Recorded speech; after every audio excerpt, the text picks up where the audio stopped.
MBBS in abroad. Apollo MedSkill 6 years of MBBS program will be completed in 35 lakhs only.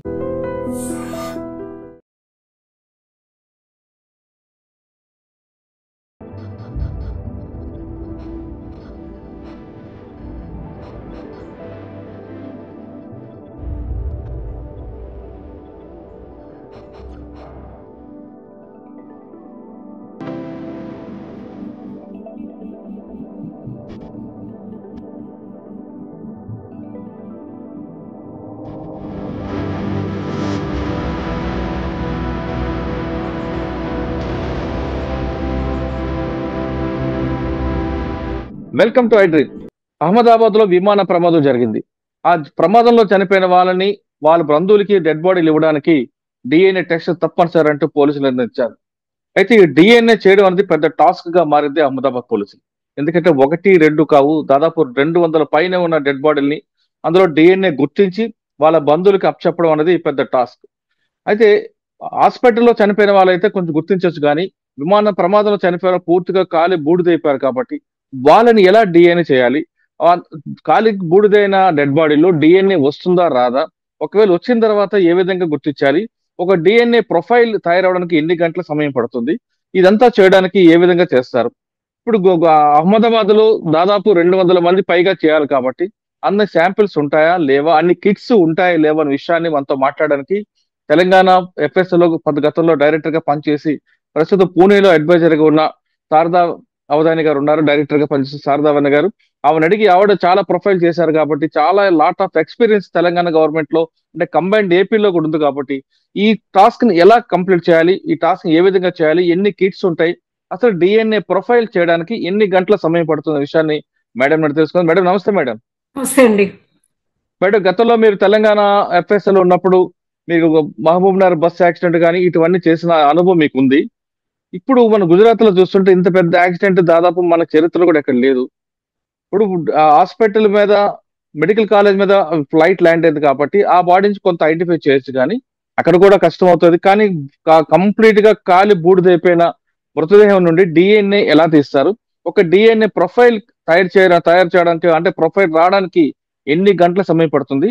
అన్ని kits already Ahmedabad ఉన్నాయని భావిస్తారు, మీరు భావిస్తారా? అంటే ఇది చూడండి, డిజాస్టర్ అన్నది మనకు ఏముంటాయి అంటే unexpected deaths, urgency to identify. ఎందుకంటే రిలేటివ్స్ ఎవరైతే ఉంటారో, కిత్ అండ్ కిన్, వాళ్ళు క్లెయిమెంట్స్ అంటాం కదా, వాళ్ళు వాళ్ళ తాలూకు మృతదేహాలని తీసుకోవడానికి ఎంత తొందరగా మనకు ప్రాసెస్ అయితే అంత తొందరగా మనం తీసుకెళ్తామన్నట్టు పరిస్థితిలో వాళ్ళది ఉంటుంది. So we need to understand their psychology first, emotions, తర్వాత త్వరితగతిన శాంపుల్స్ అనలైజ్ చేయాలి, వాళ్ళకి రిపోర్ట్స్ ఇవ్వాలి. ఇలాంటివి మనం గతంలో చెప్పుకున్నట్టుగా మీరు అన్నట్టుగానే మహబూబ్ నగర్ లో ఇంకా తక్కువ నంబర్, 46. ఇందులో దాదాపు 250 ఆల్మోస్ట్. సో అటువంటి పరిస్థితిలో ఏంటి అంటే మనకి ఈ డిజాస్టర్ విక్టిమ్ ఐడెంటిఫికేషన్, అంటే ఎప్పుడైతే మాస్ డిజాస్టర్స్ ఉంటాయో, అది న్యాచురల్ కావచ్చు, లేకపోతే మ్యాన్ మేడ్ కావచ్చు, రకరకాల యాక్సిడెంటల్ కావచ్చు, ఇటువంటి పరిస్థితుల్లో హ్యుమానిటేరియన్ ఫోరెన్సిక్స్ అని కొత్తగా మనకు గుజరాత్ లో అక్కడ కొత్త సబ్జెక్ట్. అందులో ఏంటంటే మనకి కాన్స్టిట్యూషన్ లో చాలా ఫ్రీడమ్స్ ఇచ్చారు ఫండమెంటల్ రైట్స్ లో. అలాగే freedom to live and Liberty, freedom to live తో పాటు డిగ్నిటీ ఆఫ్ డెత్, అంటే చనిపోయిన వ్యక్తి కూడా డియర్ అండ్ డిపార్టెడ్ ఎవరైతే ఉంటారో ఒక రెస్పెక్ట్ఫుల్ గా ఆ రిమైన్స్ ని ఒక మంచి ప్రాసెస్ చేసి ఐడెంటిఫై చేసి రికవర్ చేసి వాళ్ళ తాలూకు బంధువులు ఎవరైతే ఉంటారో ప్రాపర్ గా మిస్ మ్యాచ్ కాకుండా ఉండే రకంగా ఒక డిగ్నిఫైడ్ మేనర్ లో ఆ రెమినెంట్స్ ని వాళ్ళకి హ్యాండ్ ఓవర్ చేస్తే తదుపరి వాళ్ళ రిచువల్స్ ఏవైతే ఉంటాయో అవి వాళ్ళు తర్వాత చేసుకోవడానికి వీలుగా ఒక కోఆర్డినేటెడ్ ఎఫర్ట్. అంటే ఇక్కడ ఒక సైంటిస్ట్ పని చేయరండి, క్రైమ్ సీన్ మేనేజర్స్ తో పాటుగా, క్రైమ్ సీన్ అనకూడదు, ఇది ఇన్సిడెంట్ అని అనాలి, ఎందుకంటే క్రైమ్ ఏమి జరగలేదు కాబట్టి. సో అది ఎలా చెప్పగలుగుతామని అనండి. ఇప్పుడు ఇందులో చాలా మంది ఏజెన్సీస్ ఇన్వాల్వ్ అయ్యి ఉన్నారు. నేషనల్ ఇన్వెస్టిగేటింగ్ ఏజెన్సీ వాళ్ళు ప్రిలిమినరీగా అంతా వాళ్ళు అనాలిసిస్ చేసిన తర్వాత ఇదేం సబాటేజ్ చెందింది కాదు అని వాళ్ళు నిర్ధారణ చేయడం వలన మనం సేఫ్ గా ఇది ఒక ప్రమాదం వశాత్తు జరిగింది అంటే, ఇందులో మళ్ళీ ప్రమాదం అంటే మెకానికల్ ఫెయిల్యూరా, మ్యాన్ మాన్యువల్ ఎర్రర్, హ్యూమన్ ఎర్రరా టెక్నికల్ ఎర్రరా ఇలాంటివన్నీ కూడా యాంగిల్స్ అన్ని అయిన తర్వాత ఇవన్నీ ఆల్రెడీ మనకి తెలిసి ఉన్న విషయాలు. అయితే ఈ డిఎన్ఏ అన్న దాంట్లో మనకి ఎక్కువగా ఈ డివిఐ అంటే in short disaster victim identification లో మెయిన్ గా మనం మాట్లాడినప్పుడు హ్యుమానిటేరియన్ ఫోరెన్సిక్స్ లో ఇదొక భాగం అన్నమాట. ఇందులో మనం ఏం చెప్తాము అంటే ఏ రకంగా మనం ఐడెంటిఫై చేయొచ్చు, ఏ మెథడ్ మనం ఎంచుకోవాలి అంటే అక్కడ ఉన్నటువంటి విక్టిమ్ తాలూకు పరిస్థితిని బట్టి, ఏ పరిస్థితిలో విక్టిమ్ బాడీ అవైలబుల్ గా ఉంది, ఫ్రాగ్మెంటెడ్ గా ఉందా, పీసెస్ గా ఉందా, లేకపోతే స్కాటర్డ్ గా ఉందా. సో పైనుంచి పడ్డప్పుడు బాడీస్ అంతా కాలిపోయినప్పుడు స్కాటరింగ్ కూడా ఉంటుంది, ఒక దగ్గర అన్ని పార్ట్స్ దొరకవు, ఒక మనిషి తాలూకు పార్ట్స్ రకరకాలుగా డిస్ట్రిబ్యూట్ అయి ఉండొచ్చు. సో శాంపుల్ కలెక్షన్ అన్నది ఒక ప్రాసెస్ ఉందిలో, తర్వాత వాటిని ఐడెంటిఫై చేయడం అన్నది, సెగ్రిగేషన్ చేయడం అన్నది, ప్లస్ వాటి నుంచి డిఎన్ఏ ఎక్స్ట్రాక్ట్ చేయడం అన్నది, చేసిన డిఎన్ఏ పనికొస్తుందా లేదా క్వాలిటీ చెక్, మళ్ళీ క్వాలిటీ చెక్ లో మనకి పనికొచ్చేటువంటి డిఎన్ఏ నమూనా తక్కువ మోతాదులు ఉంటే దాన్ని ఎలా ఇనుమడించాలి, దాన్ని ఎలాగా మనం మెనీఫోల్డ్ గా చేయాలి అన్నటువంటి ఇంకో ప్రాసెస్. అట్లా ఒక డిఎన్ఏ ఎక్స్ట్రాక్షన్ నుంచి, ఐసోలేషన్ నుంచి ప్రొఫైల్ చేసేదాకా చాలా ఫేజెస్ ఉన్నాయి. మెయిన్ గా 3 ఫేజెస్ కూడా చాలా ఫేజెస్ ఉన్నాయి. అయితే ఈ ఫేజెస్ యొక్క నిడివి ఏదైతే ఉంటుందో, టైం ఏదైతే పడుతుందో, అది మనకి ఆ టిష్యూ ఏ స్థితిలో మనకి అవైలబుల్ గా ఉంది అన్నదాన్ని బట్టి, ఫ్రెష్ గా ఉందా, డీకంపోజ్డ్ గా ఉందా, మిటిలేట్ అయిందా, లేకపోతే కాలిపోయిందా, పార్షియల్ గా కాలిందా, లేకపోతే పూర్తిగా కాలిపోయిందా, ఇటువంటి పారామీటర్స్ మీద మనకి ఆధారపడి ఉంటుంది. అయితే ప్రాసెస్ 3 కానీ జటిలం ఎక్కడ అవుతుంది మనకి అంటే ఆ పరిస్థితి, ఆ విక్టిమ్ తాలూకు టిష్యూ యొక్క పరిస్థితి ఏ రకంగా ఉంది అన్న దాన్ని బట్టి ఆ ప్రాసెస్ లో కీలకంగా మారతాయండి. 1 రోజా, 2 రోజుల, 3 రోజుల అన్నది మనకి. మేడం ఇప్పుడు ఎయిర్పోర్ట్ లో ఫైట్ జరిగింది, ఇంట్లో మొత్తం కాలిపోయి బర్న్ అయిపోయి కాబట్టి ఫ్లష్ అంతా పూర్తి లేదు, మీరు అన్న టిష్యూ దొరకదు అంటే కంప్లీట్ బోన్ మీద డిపెండ్ అయి ఉంటారు. అంతేనండి, బోన్ ఒకటి, టీత్ ఒకటి. బోన్ తో పాటుగా టీత్ కూడా చాలా, ఎందుకంటే వీటిలో ఈ 2 టిష్యూస్, హెయిర్ కూడా, ఈ 3 టిష్యూస్ అంటే హెయిర్ అనేది ఇంపాసిబుల్, హెయిర్ ఉంటుంది, కొన్నిసార్లు ఉండే అవకాశం ఉంటుంది.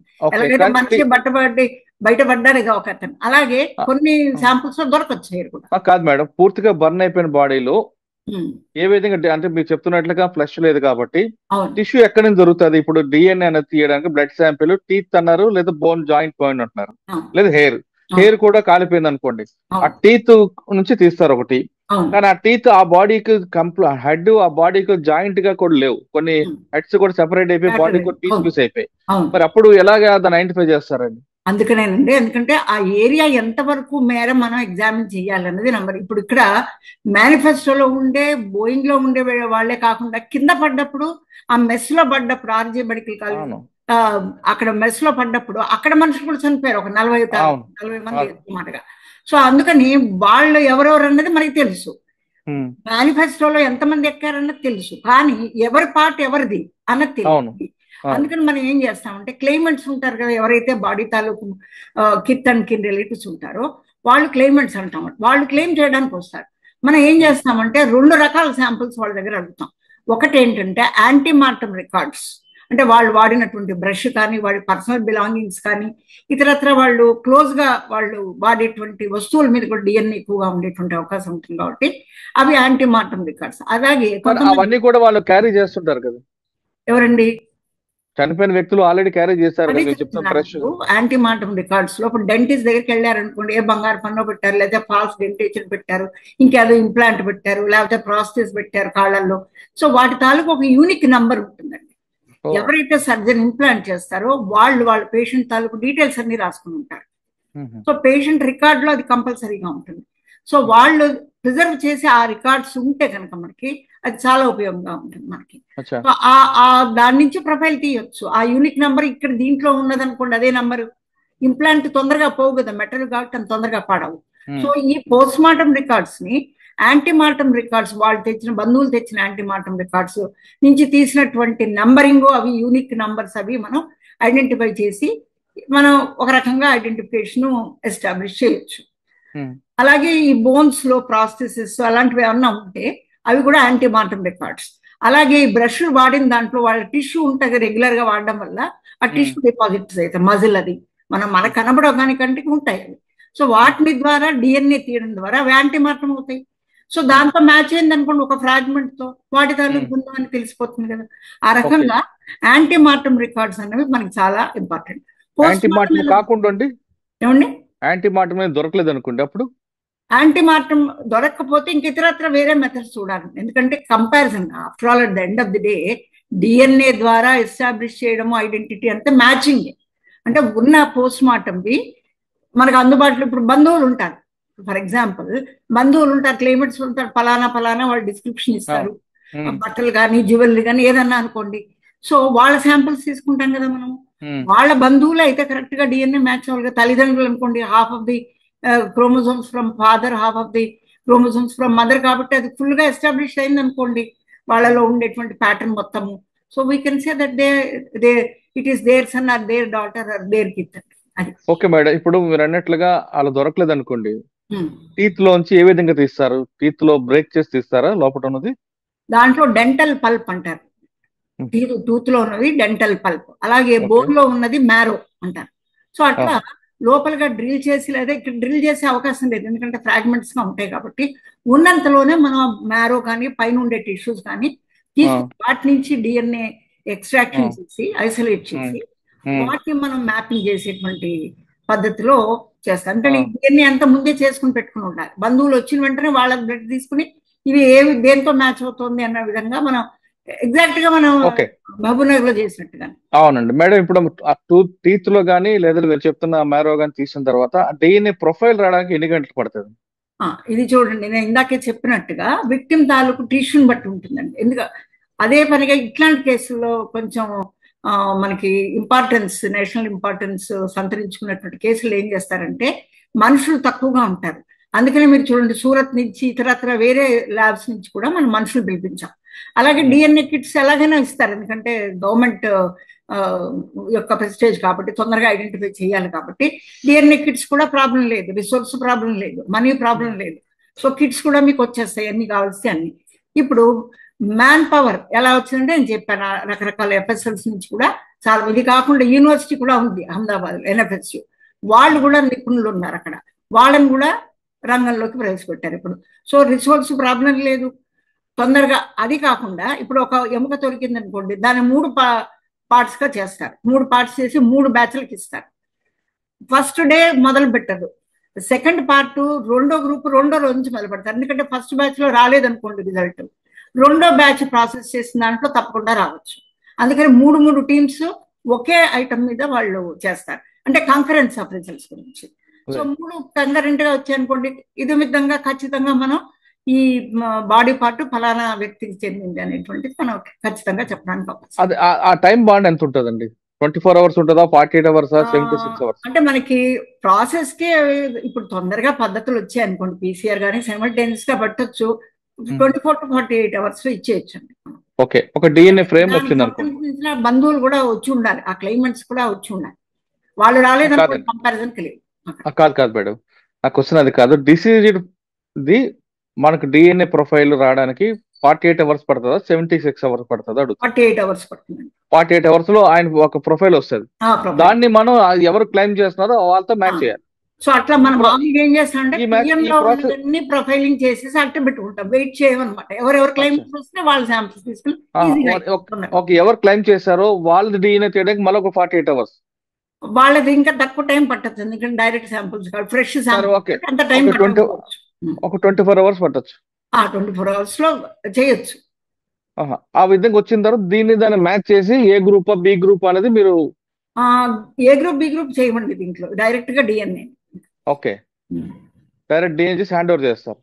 కానీ కొన్ని సార్లు మనకు కొంచెం కాంప్లికేటెడ్ కేసులు వస్తుంటాయి. హెడ్ ఒకరి దగ్గర ఉంటుంది, లెగ్ ఒకరి దగ్గర వస్తుంది, కొన్ని క్లైమ్ అవ్వు, కొన్ని క్రాస్ అంటారు, కొంతమంది డిసీజ్ అంటే క్లైమ్ చేసే వాళ్ళు కూడా ఈ బాడీ మాది కాదు. ఇటువంటి కాంట్రవర్సీ వచ్చినప్పుడు ఎలా దాన్ని మనం చేస్తాం? అంటే సెకండ్ ఒపీనియన్ తీసుకుంటాం ఏమైనా? సెకండ్ ఒపీనియన్ డిఎన్ఏ అనేది చాలా ఖచ్చితంగా 100%. అది మ్యాచ్ అయితేనే వాడికి బాడీ హ్యాండ్ ఓవర్ చేస్తాం. మ్యాచ్ అవ్వలేదు, ఏ కొంచెం మనకి దాంట్లో డిఫరెన్స్ కనిపించినా మనం ఆ పార్ట్ ఇవ్వము. మనకి డబుల్ కన్ఫర్మ్ ఇందాకే చెప్పినట్టు ఎఫ్ఎస్ఎల్ లో ఇటువంటి కేసుల్లో ముఖ్యంగా ఎమోషన్స్, హ్యూమన్ బాండేజ్ అన్ని ఉంటాయి కాబట్టి మనం 1కి 10 సార్లు ఎగ్జామిన్ చేసి కన్ఫర్మ్ అయితేనే ఆ బాడీ పార్ట్ కానీ ఆ ఆర్గన్ కానీ మనం ఇవ్వడానికి ఆస్కారం ఉందండి. కానీ కొంతమంది ఏదో అపవాదు పెడుతుంటారండి, మన కోవిడ్ లో ఇంజెక్షన్ తీసుకున్నారు కాబట్టి DNA చేంజ్ అయిపోతుంది, అది జరిగే అవకాశం అవన్నీ అవ్వండి, అవన్నీ మిత్, డిఎన్ఏ మిత్ అంటారు కదా, దాంట్లో మిత్స్ అనమాట అవన్నీ. ఒకటే డిఎన్ఏ వేరు అవడానికి కొంతకాలం వేరేదిగా ఉండడానికి అవకాశం ఏంటంటే ట్రాన్స్ఫ్యూషన్. ఇప్పుడు బ్లడ్ లాస్ అయింది అనుకోండి, యాక్సిడెంట్ లో బ్లడ్ పోయింది అనుకోండి, ఆ వ్యక్తికి ఎవరన్నా డోనార్ కనుక బ్లడ్ ఇస్తే ఆ డోనార్ తాలూకు వైట్ బ్లడ్ సెల్స్ వాటి లైఫ్ సైకిల్ ఉన్నంత వరకు 120 days వరకు అదే డిఎన్ఏ ఉంటుంది ఎక్కువ సార్.